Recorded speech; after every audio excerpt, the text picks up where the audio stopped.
E aí, pessoal? Espero que esteja tudo bem por aí. Hoje a gente finalmente vai retomar aquele nosso projeto, né, de falar de política e direito para leigos e para as pessoas em geral. E o tema dessa vez vai ser exatamente esse, a democracia.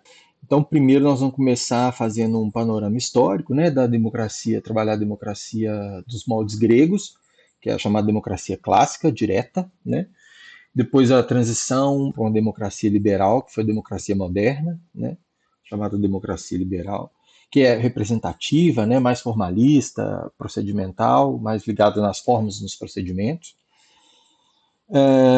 E até a gente conseguir chegar nessa que tem sido a nossa maior conquista, né, atualmente, que é a democracia, a chamada democracia substancial contemporânea, muito baseada na efetivação de direitos fundamentais de todos os seres humanos, né, e tal. Então essas críticas às promessas não cumpridas e as imperfeições da democracia, elas se dão muito mais por causa da falta da democracia ou da sua má aplicação do que propriamente contra a democracia em si. A gente sabe que o nome vem do grego, né, demos, que é povo, e Kratos, que é poder. Então significa o poder, o governo do povo, né? Então, etimologicamente falando, é óbvio que a gente não está tratando aqui ainda do conceito, né, atual da democracia. Mas etimologicamente, um conceito básico, uma definição básica que a gente poderia dar seria essa definição etimológica, né? De estabelecer meios para poder distribuir o poder e distribuir o governo entre as pessoas do povo, ou pelo menos certas pessoas do povo, né, nesse primeiro momento. E aí depois Clístenes, que fez uma nova reforma, estabeleceu a bulé com 500 membros. Talvez essa tenha sido a reforma mais importante aqui para a democracia ateniense, né, com 50 de cada classe. Aqui, inclusive, olha, essas modificações tornaram a Constituição bem mais democrática do que havia sido sob Solon. Então aqui ele fala, ele narra essas modificações aqui até que a Bulé foi instituída com 500 membros, 50 de cada classe, inclusive os tetes, que eram os cidadãos não proprietários. Vamos colocar aqui agora as características dessa democracia ateniense no período áureo, né? Então, a principal característica é mesmo essa, né, gente? Que é uma democracia direta. Os próprios cidadãos, as próprias pessoas comuns é que exerciam os cargos e geriam a administração da polis, né, de uma forma geral. Tinha a rotatividade, é o segundo característica aqui, a rotatividade dos cargos, né? Às vezes, muitas vezes eles eram escolhidos por sorteios, mas a pessoa não podia repetir o cargo que ela ocupou até que todos os outros cidadãos pudessem ocupar também.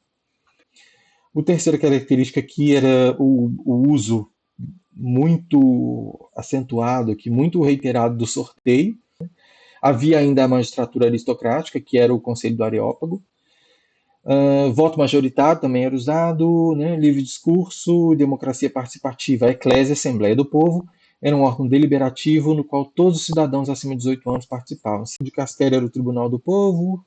Então, por exemplo, se você tivesse que ser julgado pelo dicastério aqui, dificilmente você ia ter o direito a um julgamento justo, né? Seria muito mais por maioria mesmo, que a maioria pensasse ali a seu respeito, eles iam julgar e não teria muito jeito de recorrer daquilo ali, não. A principal, né, a pior característica, que era exatamente o exclusivismo, porque eles excluíam mulheres, escravos e estrangeiros. A gente tem que lembrar que só 20, em torno de 20% das pessoas da população geral eram considerados cidadãos. Não havia supremacia das leis, então as pessoas podiam decidir ali por maioria o que elas bem entendessem. Assemelhava-se mais a um Estado totalitário do que a democracia em sentido atual. E a participação direta na administração cotidiana da cidade sem remuneração só era possível porque todos os homens considerados cidadãos possuíam escravos e suas mulheres para trabalhar nas terras e em afazeres domésticos. Outra coisa também que é importante a gente não romantizar, né? A gente achar, não, era tão legal porque as pessoas podiam participar sem remuneração, né? Mas elas podiam participar desse jeito porque tinha alguém para cuidar da terra delas também sem remuneração, que eram os escravos, né? E a mulher para cuidar da casa igualmente sem remuneração. Vamos seguir em frente aqui, agora sobre a democracia liberal moderna. A gente tem a formação dos primeiros estados nacionais, né? É importante a gente lembrar que esses estados nacionais eles vieram inicialmente absolutistas, né? E em contraste com o sistema feudal, né? Duas ideias fundamentais trazidas pelo liberalismo político, né? Que é limitar o poder do Estado e com ele as regras para o exercício do poder para a administração da nação, criando segurança jurídica e tal. E o segundo seria impedir a interferência desse Estado na sociedade na esfera privada do indivíduo, declaração de direitos inerentes ao homem branco e proprietário, assegurando-lhes liberdade de propriedade, ou seja, o Estado de Direito em sentido amplo. Garantias como o devido processo legal, a presunção de inocência, o direito de defesa, os direitos à vida, a integridade física, o direito de ir e vir, liberdade de expressão, voto, entre outros princípios jurídicos, são decorrentes dessa liberdade individual. Tá? Então, embora a gente veja que o iluminismo e o liberalismo político ele tenha sido uma conquista histórica importante, né? Esses direitos aqui, principalmente esses direitos individuais que a gente acabou de mencionar aqui, foram realmente uma conquista com relação ao Estado primeiro feudal, né? Até o absolutismo foi uma conquista com relação ao Estado feudal, mas esses direitos e a supremacia das leis foram uma, uma conquista, um avanço histórico com relação ao Estado absolutista. É importante a gente lembrar que esse avanço histórico só aconteceu por causa, né, e impulsionado pelos interesses dessa burguesia branca e proprietária que estava assim, surgindo ali na época. Né? Estabeleceu-se a democracia representativa. E então alguns eram eleitos para exercer o poder em nome dos outros, né, em nome dos demais. E aí por isso que é uma democracia tão formal, porque ela se fundou a partir dessas regras do jogo, né, a partir desses instrumentos democráticos. Né? Binômio, distribuição e limitação. Isso aqui é muito importante, porque na democracia grega, o que acontecia? A gente tinha uma distribuição, a ideia da democracia, uma ideia ainda muito atrelada à etimologia da palavra, né? Claro, vem exatamente do grego, mas que era só muito preocupada na distribuição desse poder. Não tinha uma preocupação nenhuma da limitação. E aí é aqui que entra o constitucionalismo liberal.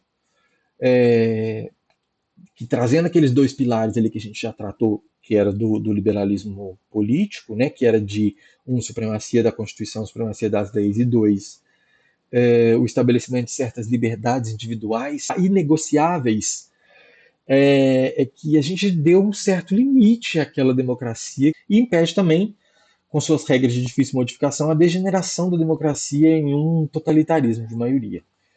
Então é o que traz a segurança à democracia, né, a partir da Idade Moderna. Por isso que o liberalismo político é tão importante, né? Porque imagina, se a gente tivesse uma democracia aqui de maioria, né, e as pessoas pudessem, por exemplo, por voto da maioria das pessoas, de repente começar a tirar direito das outras.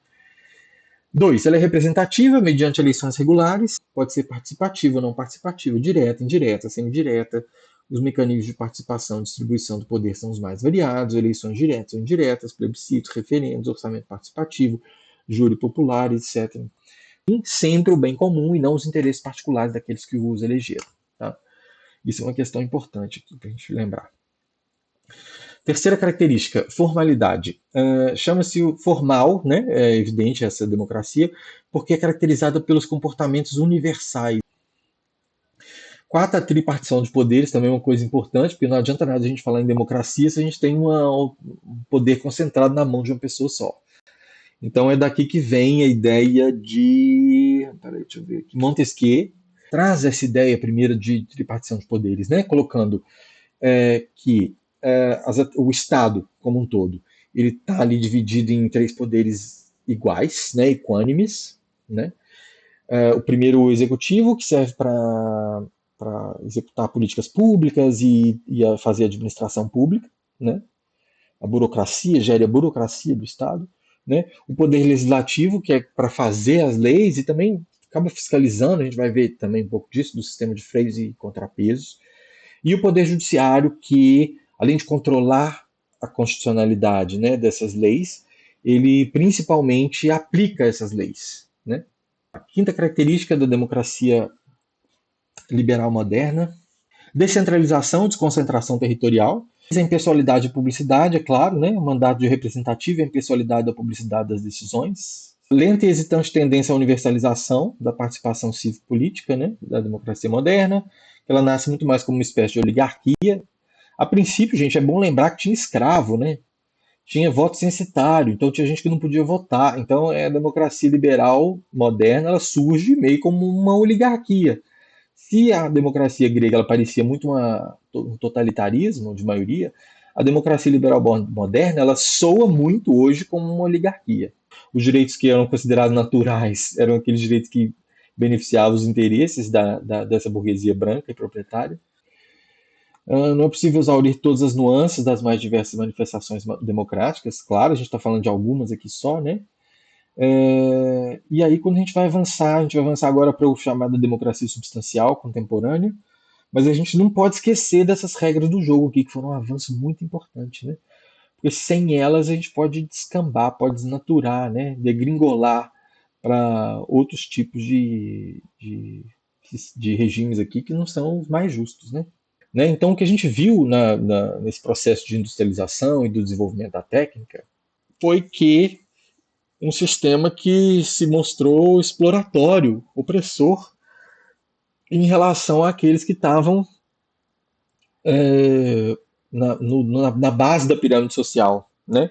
Que eram os trabalhadores do campo também, mas principalmente depois, agora com a Revolução Industrial, os trabalhadores urbanos, né? O proletário. E aí é nesse contexto que surge as organizações sindicais demandando direitos mínimos trabalhistas e tal, para garantir uma condição de sobrevivência digna, mínima, né, para as pessoas.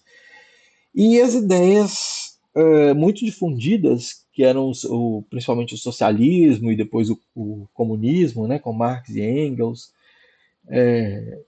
e outras ideias também, como a democracia social, né, e tal, o socialismo democrático, para começar a estabelecer certos direitos materiais, que não eram agora só formais com relação às regras do jogo, mas que tinham a ver com o estabelecimento de uma condição material concreta, digna, mínima, para as pessoas que estavam precisando trabalhar ali para sobreviver e tal, na distribuição de recurso, né, enfim. Por isso que a gente chama esses direitos de segunda geração, a gente chama eles de direitos sociais. Então veio o direito à educação, à proteção do trabalhador, à proibição do trabalho escravo, né, figurava naquelas constituições. Ficou chamado Estado Social puramente, que por muitas vezes em que por muitas vezes algumas liberdades individuais eram parcial e temporariamente suprimidas, como nas revoluções soviéticas e chinesas.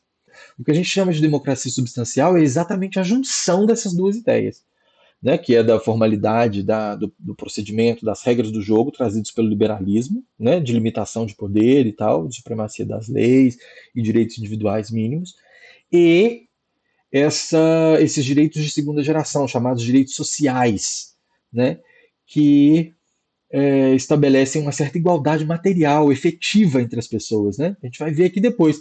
Não adianta nada a gente falar em liberdade, mas liberdade para quê? Para morrer de fome? Né? Então, é uma coisa meio cínica, né? A gente falar em liberdade para uma pessoa, mas ela não tem moradia, ela não tem dinheiro para pegar um ônibus e ir para, sei lá, visitar um parque, né? Então é uma liberdade meio cínica, né? Meio mentirosa, né? Então que a gente seja tudo menos cínico, né? Então na hora da gente falar de liberdade agora e de democracia, a gente vai lembrar que o sentido contemporâneo de democracia é outro.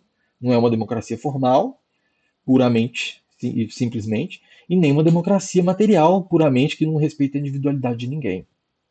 Né? A gente sempre vai superando essa democracia liberal burguesa com uma coisa que seja melhor do que ela. A democracia liberal burguesa não mais respondia, como de fato não responde mais, né, a uma expectativa mínima de justiça e equidade, com o liberalismo econômico, depois o neoliberalismo, né, as corporações e seus detentores passaram, durante o fim do século XX, a deter mais poderes sobre outros cidadãos do que o próprio Estado.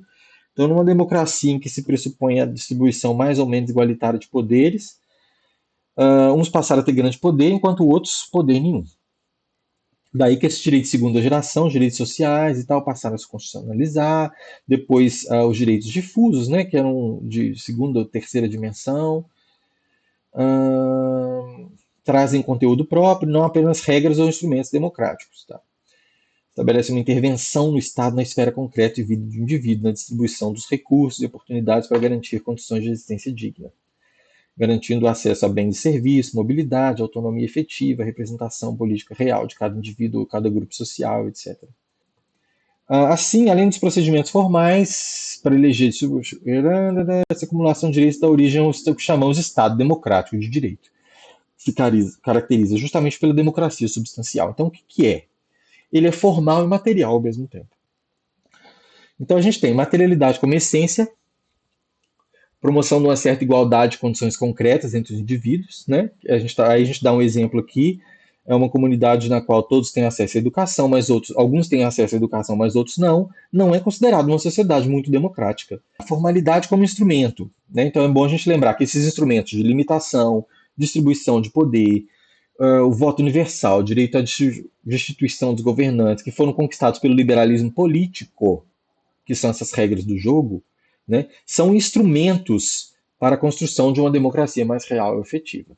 Então é bom a gente lembrar que para o nosso próprio bem, né, a gente não pode imaginar que a gente vai superar, a gente deve suprimir as liberdades individuais conquistadas pelo liberalismo político. Não. Né? A gente pode superar a democracia liberal burguesa, sim, né, e estabelecer uma democracia popular. Mas lembrando que os instrumentos democráticos de eleição de representante e tal, e as liberdades individuais e civis e políticas, elas servem a essa democracia popular, né, e não o contrário. Então vamos lá. Positivação e garantia dos direitos difusos, normatividade dos princípios. Isso aqui é muito importante. É porque tem gente que acha até hoje que princípio constitucional é uma coisa que fica ali na Constituição bonitinho enfeitando. Né? Mas não. Hoje em dia, com essa concepção substancial de democracia, é importante que a gente traga essa ideia de que os princípios eles têm força normativa. O princípio da igualdade, o princípio da liberdade, por exemplo, eles são princípios que devem ser aplicados, têm aplicabilidade plena. Né? Então, por exemplo, dentre um conflito, por exemplo, uma lei que estabelece, dei até esse exemplo ali no texto, que estabelece que o casamento é união entre homens e mulheres, por exemplo, e a Constituição que estabelece a igualdade, isonomia, não discriminação, né? Igualdade, equidade, enfim, aqueles princípios todos, os princípios é que tem que sobressair aqui, os princípios é que tem que prevalecer. Porque são esses princípios, por exemplo, liberdade, igualdade, não discriminação, isonomia e tal. Esses são esses princípios, devido processo legal, presunção de inocência, direito de defesa e tal. Esses são os princípios que representam a melhor concretização do espírito do povo, do espírito de uma sociedade, né, daquilo que a gente produz de cultura. Eles são o corolário dessa produção cultural nossa no estágio que a gente está de civilização. Então são eles que representam os melhores valores. Né? Então é eles que são o norte, o nosso guia para poder interpretar a lei, para poder decidir casos, né, para poder estabelecer, por exemplo, normas administrativas. Né? Então, um exemplo grande que a gente teve aqui foi o STF, por exemplo, quando estabeleceu o casamento, a possibilidade do casamento igualitário, com base na Constituição, no princípio da igualdade e da não discriminação, né? Mesmo a lei sendo discriminatória e inconstitucional. Né? Então, vamos seguir aqui. Normatividade dos princípios, isso aqui. Né? Igualdade na diversidade, o respeito às diferenças e às mais diversas identidades, sobretudo as minoritárias. Isso aqui é importante, né, gente? Democracia substancial não é um governo de maioria, né? É um governo de todos, para todos. Né? Então é importante a gente lembrar que as minorias elas têm que ser representadas efetivamente no conteúdo e não apenas formalmente. Né? Os direitos têm que ser garantidos, né, essas minorias. De novo, quando não é garantido, não é uma falta da democracia, é a falta dela. É a falta da sua aplicação. Então a gente tem que sempre, na existência de alguma coisa, né, de falta de aplicação de direitos, de violação de direitos, a gente tem que lutar pela aplicação da democracia, não pela sua supressão. E é óbvio que eu não estou falando da democracia liberal burguesa, tá? Estou falando de uma democracia substancial, né? Nesse sentido aqui que a gente está trabalhando agora.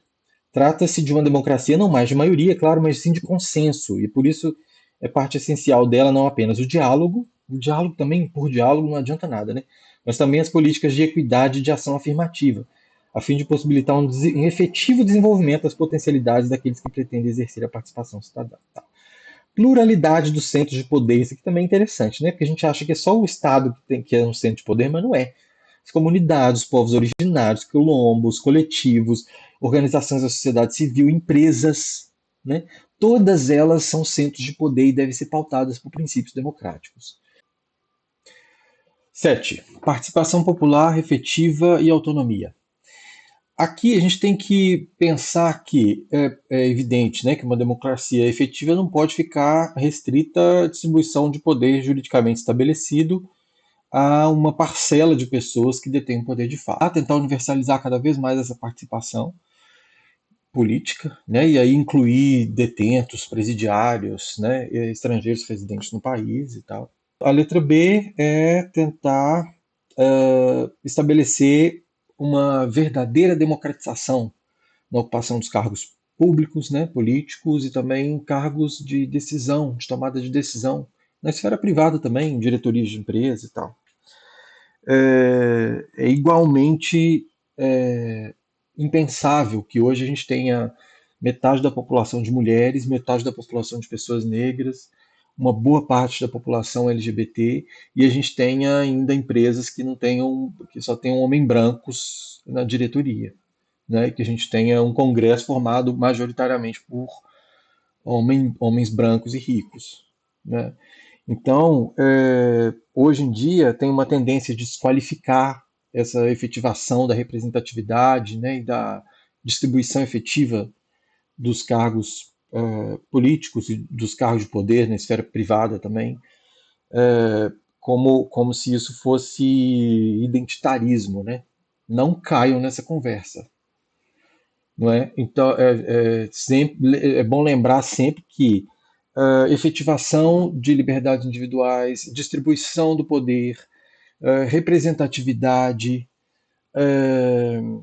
o estabelecimento de políticas de ação afirmativa para que a gente possa diversificar as pessoas nas esferas de poder, nos cargos de tomada de decisão, né? Isso não é identitarismo, isso é efetivação de direitos individuais e sociais. Letra C, vamos lá, vamos seguir. Surgem mecanismos cada vez mais diversificados para ampliação do exercício de cidadania e da participação direta do povo. Não obstante, o setor privado ainda é muito resistente a democratizar, né, essa democratização, porque tem muita ideia de que indivíduos e, e corporações, por serem privadas, eles não precisam observar a dimensão de deveres, né, desses princípios e direitos fundamentais. Letra D, a participação e a decisão política precisam ser autônomas e as interferências de poder devem ser justificadas e mitigadas, diminuídas. Isso significa que deve haver cada vez mais limites à interferência do poder econômico sobre a formação do entendimento ideológico dos indivíduos. Então é preciso que a gente estabeleça limites a essa interferência, também na formação da consciência do indivíduo, para que as corporações não invadam até a tomada de decisão das pessoas. Né? Aqui nas conclusões, a gente tem uma pergunta que eu acho que é fundamental, que é a democracia é universal e é um fim em si mesmo? Porque o fim último é sempre, evidentemente, a realização das potencialidades dos seres, né, dos seres humanos, principalmente. Né? É para isso que serve, é para isso que a gente está trabalhando tanto, né? Mas que ela pode ser considerada sim um fim em si mesmo, porque ela em si, ela representa, ela traduz como a possibilidade de um povo se autogerir, se autodeterminar e não se deixar oprimir. Né? Então eu acho que essa ideia da não opressão, da autodeterminação e, e da sedimentação da ideia de que todo o poder ele emana do povo, né? Ele é bom em si mesmo. Número 3, as pessoas que defendem um Estado social puro Né, eles fazem uma crítica muito contundente à democracia liberal burguesa, né, ao apontar que, a democracia, que essa democracia, que esse liberalismo não, é, não consegue observar, garantir uma condição mínima de dignidade, né, material, como de fato não consegue garantir, né? Então que teoricamente nesse sentido de estabelecer uma igualdade de acesso, ela não seria uma democracia, né? E ao mesmo tempo neoliberais, conservadores, né? A gente vai ver depois também melhor que são coisas atreladas uma à outra, né? O neoliberalismo e o conservadorismo, o ultracapitalismo também, né? Fazem uma crítica ao Estado Social puro, ao dizer que o Estado Social puro, embora faça, ou pelo menos tente fazer, criar uma igualdade material mínima entre as pessoas, que ele acaba não respeitando as individualidades e fere direitos fundamentais individuais. Né? No fundo, ambas as críticas a gente pode dizer que estão certas. Fazendo aqui um link com o vídeo anterior, a gente lembra que se essa classificação política, aquela classificação política que a gente estudou antes, que é entre a direita e a esquerda, se ela ainda faz algum sentido politicamente, ou seja, antes, na hora da formação do e no exercício do poder político, né, para um momento anterior à formação de uma democracia, essa classificação ainda faz muito sentido, né? Porque a gente vê que existem pessoas que defendem uma maior aplicação da igualdade, ou uma menor aplicação da igualdade, né? Uma estratificação social maior, né? Mas agora aqui, pensando no direito já positivado, e pensando nessa democracia substancial contemporânea, como a gente tem visto, né, e como a gente está perseguindo agora, essa classificação ela já não faz mais tanto sentido. Então, por que eu estou falando isso? Porque todo discurso, hoje a gente percebe, ó, tudo bem, a gente tem os direitos individuais ali, né, que estabelecem direito a voto, direito a devido processo legal, liberdades individuais, etc., liberdade de expressão, etc. E a gente tem também os direitos sociais, que são direito à moradia, assistência social, salário mínimo, etc. Tudo o que, todo discurso, toda ação política que é contrária à implementação desses direitos fundamentais, ela soa e de fato é antidemocrática. Esse discurso de que existe a polarização, né, entre nossa, não, nem direita, nem esquerda, também é outra coisa que me parece muito equivocada. A gente tem sim agora um recrudescimento, um crescimento muito grande dessa extrema-direita, neofascista, neonazista, né, que pretende retirar direitos, principalmente de minorias, mas esse movimento todo ele teve um aspecto positivo, que foi agrupar, reunir, né, conectar todas as outras pessoas do campo democrático, fossem elas de centro-direita ou de centro-esquerda. Número 5, na democracia substancial, a liberdade passa a ser vista de uma maneira igualitária, ou seja, é necessário caminhar para que todos tenham uma parcela cada vez mais equivalente da liberdade. Aqui a gente está falando um pouco do libertarianismo, né, que é o que Noam Chomsky traz, que é a ideia de que nenhum exercício de poder de uma pessoa sobre a outra, nenhuma delas é a princípio legítima, né, que todo uso de poder, ou todo exercício de poder de uma pessoa sobre a outra, de um ser humano sobre outro, de uma corporação sobre seres humanos, ela deve ser justificável. Eu falo aqui um pouco da necessidade de limitação, da restrição de qualquer poder, né, por causa disso, desse libertarianismo, para que a gente tente estabelecer um novo pacto liberal. Isso aqui é até uma ideia minha, mas que precisa ser desenvolvida melhor, que é a ideia de que, como o liberalismo parte do pressuposto da limitação do poder, a gente precisa que essa limitação ela não se restrinja ao poder privado, ao poder público, mas também ao poder privado, né? Já é hora da gente perceber que todo poder ele carece de uma limitação, né? E daí o liberalismo, né? Um liberalismo face ao poder privado das grandes corporações também. Que algumas pessoas acreditam que o mercado é que seja uma das bases dessa democracia substancial. Eu acredito que é o contrário. Eu vejo o mercado como um entrave ao desenvolvimento dessa democracia substancial. A efetivação e o desenvolvimento dessa democracia substancial podem passar, portanto, por questões como a abolição do lucro. Vou ler isso aqui, porque isso aqui é importante.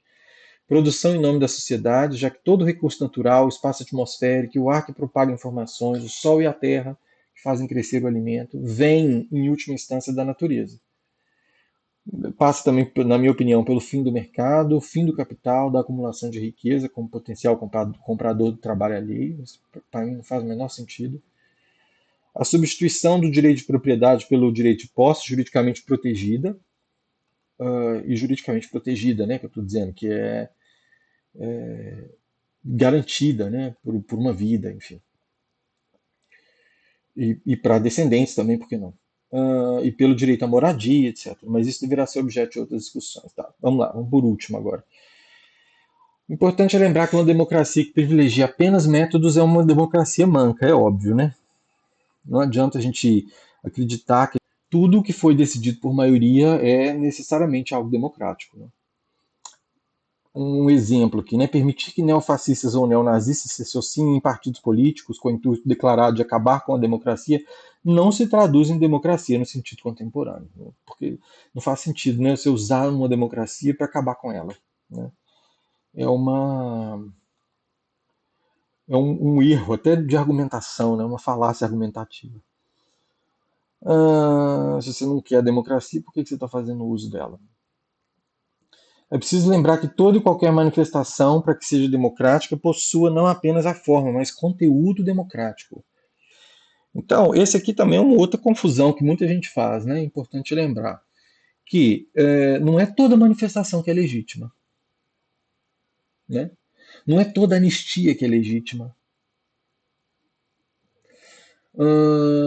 Não é toda associação em grupo que é legítima. Por que que não? Porque a gente tem que se atentar ao conteúdo dessa manifestação. Se ela é uma manifestação, e aqui eu coloco isso, olha, na dúvida, ó, vê o conteúdo. Qual o conteúdo da manifestação do seu discurso? Democratiza o acesso a um bem ou serviço? Defende a igualdade entre as pessoas? Né? E o exercício igualitário das liberdades? Isso talvez seja a essência da ideia de justiça contemporânea. Defende a dignidade de todos e a não discriminação? Luta contra a opressão e contra o exercício arbitrário do poder? Se a resposta for positiva, trata-se de algo que a democracia deve defender.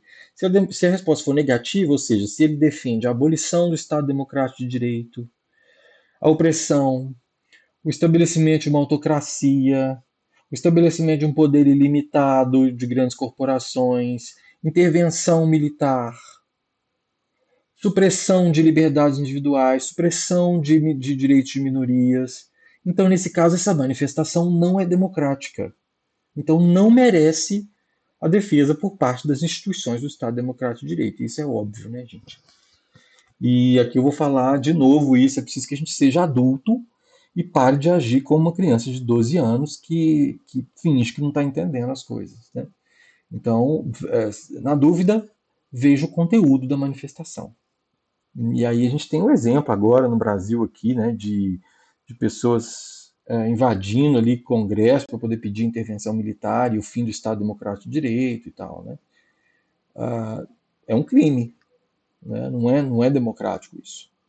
E a gente tem que louvar que a gente tem uma Suprema Corte que é garantidora dos princípios constitucionais, né, democráticos, e que está fazendo valer os princípios democráticos assim, mais basilares, né? Por isso que é tão importante o judiciário, né, para a manutenção da democracia. Então é isso. Tentem participar, me dá sugestão para novos vídeos, coloca dúvida aqui que eu vou esclarecendo. Tá? Vamos continuar conversando aqui sobre o assunto, que é um assunto muito interessante, né, para a gente falar. Então é isso. Obrigado, gente. Valeu, até o próximo vídeo.